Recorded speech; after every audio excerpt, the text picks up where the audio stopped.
দর্শক আসসালামু আলাইকুম। আমরা মুন্সিগঞ্জ জেলার সিরাজদি খান উপজেলায় আসছি।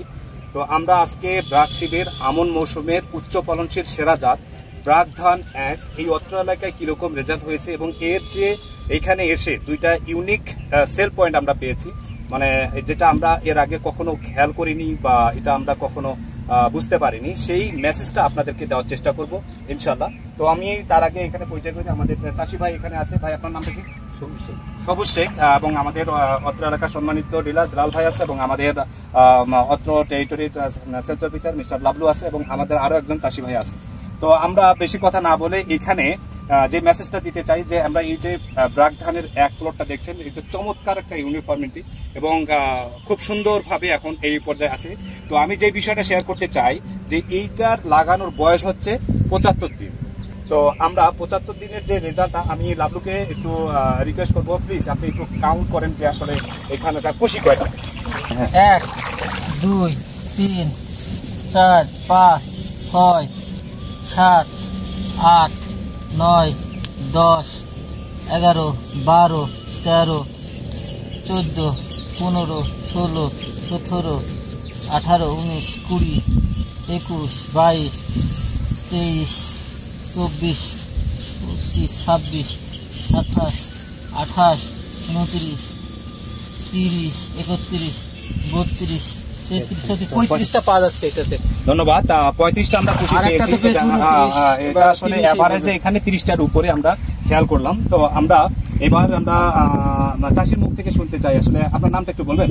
নজরুল স্যার। নজরুল ভাই, আপনি তো এইটা করছেন আর কি, আসলে এটা এই সিচুয়েশনে এই যে বৃষ্টি এখনো পানি অনেক, তো ওইটা আপনি অল্প কথায় যদি বলেন যে আসলে এটা কি অবস্থায় ছিল এবং কি অবস্থায় আসলো, কিভাবে আসলো বলেন না।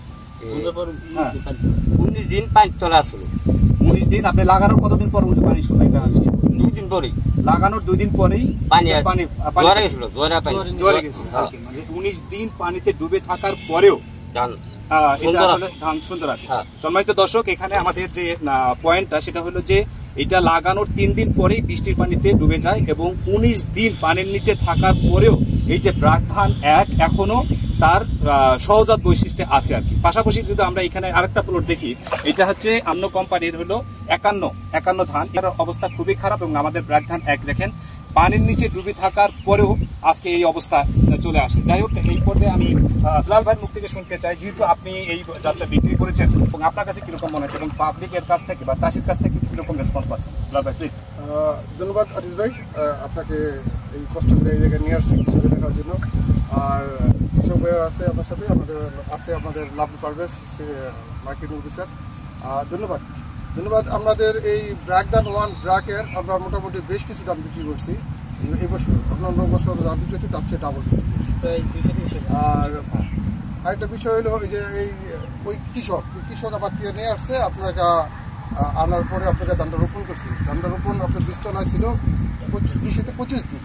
25 দিনের মাথায় আপনাকে ধানটা রোপণ করছে। রোপণ করার পরে আপনাকে যখন বুনছে 2 দিন পর পানি এসে পড়ছে। আসার পরে আপনার ধান পুরা তলায় গেল।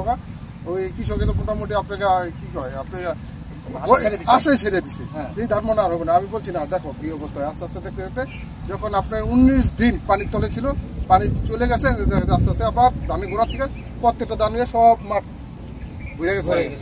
কৃষক খুব খুশি। আর পাশাপাশি আপনাকে এই যে একটা ধান বুনছে, এটা হলো আপনাকে 51 ধান। এটা কিন্তু একই সাথে বোনা, কিন্তু এটা পানিতে তোলা গেছিল, এটা ধান ফিরে আবার রোপণ করতে হচ্ছে। এটা কিন্তু আপনারা ওই ধান টিকে নেই, এটা আবার রোপণ করে এখন দ্বিতীয় বোনা বলছে, দ্বিতীয় বোনা এই অবস্থা আছে। আর আমাদের মাশাআল্লাহ এই যে ব্রাক ধান 1 আপনার পুরোপুরি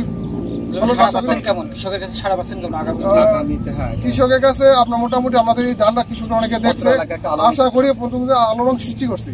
এই ধান আপনার ব্যাপক চলবো, ব্যাপক আমি আহ্বান জানাবো যে আমাদের সামনে সাপ্লাইতে আরো বেশি আমাদের জন্য বরাদ্দ রাখে, আমরা আগে নিতে পারবো ইনশাআল্লাহ। ধন্যবাদ লাল ভাইকে। এবং আমি এই পর্বে আসলে যে বিক্রি করেছে আর কি, যার হাত দিয়ে এই অত্র এলাকায় বিচরণ হয়েছে ব্রাক ধান 1-এর, লাবলুকে আমি রিকোয়েস্ট করবো যে আপনি তো অত্র এলাকায় বেশ ঘুরছেন এবং এই যে মেসেজগুলো আপনি তো মনে হচ্ছে সব জায়গা থেকে পাচ্ছেন, তো আপনি অল্প কথায় যদি কিছু বলেন। আমি সংক্ষেপে বলি, এই অঞ্চলে যেই মাঠে লাগানো হয়েছে, আমাদের গতবার যে আমরা ব্রাক ধান 1 যেটা বিক্রি করছি তার এবার প্রায় 400 থেকে 500 গুণ আমাদের ধানটা বেশি সেল হয়েছে। এবং এই ভাই কিন্তু এর আগে নেয় নাই, আমাদের কাছে শুনে নিচ্ছে যে ভালো হয়। কিন্তু আমি মার্কেটে এসে দেখলাম বা মাঠে এসে দেখছি বন্যার পরে যে বন্যার যে পানিটা আসছে, জোয়ারের পানিটা, এই নষ্ট হয়ে যাওয়ার পরে এই মাঠে শুধু এই ব্র্যাক ধান একটাই টিকে ছিল এবং সবাই মনে করছিল এটা মনে ভেঙে নতুন করে লাগাতে হবে, কিন্তু ওনাকে আমরা বলেছিলাম যে আপনি ধানটা ভাঙার দরকার নাই, যতটুকু আছে দেখা যাক কি হয়। পরে দেখা যাচ্ছে প্রত্যেকটা গাছের গোড়া থেকে আবার নতুন করে খুশি দিয়ে আপনার ভরে গেছে এবং আমরা দেখলাম এভারেজ 29, 32, কোনটা 35, যার কারণে আলোড়ন সৃষ্টি হয়েছে এবং অনেক কৃষক এসে ওনার কাছে কিন্তু শুনেছে, আমাদের কাছে শুনেছে ভাই আগামী ধানটা লাগবে। জাতের নামটাকে আমরা বলেছি ব্র্যাকের, এটা একটা নিজস্ব জাত উদ্ভাবিত, এটা ব্র্যাক ধান 1। তো ওনারা আগামীবার আমরা আশা করতেছি এটা আরেকটা বিপ্লব সৃষ্টি হবে। ধন্যবাদ। এখানে যে আমাদের যে পয়েন্টটা সেটা হচ্ছে যে পানি সহনশীল জাত, এটা আমরা আগেও বলছি কিন্তু আজকে প্র্যাকটিক্যালে আমরা দেখলাম আর কি।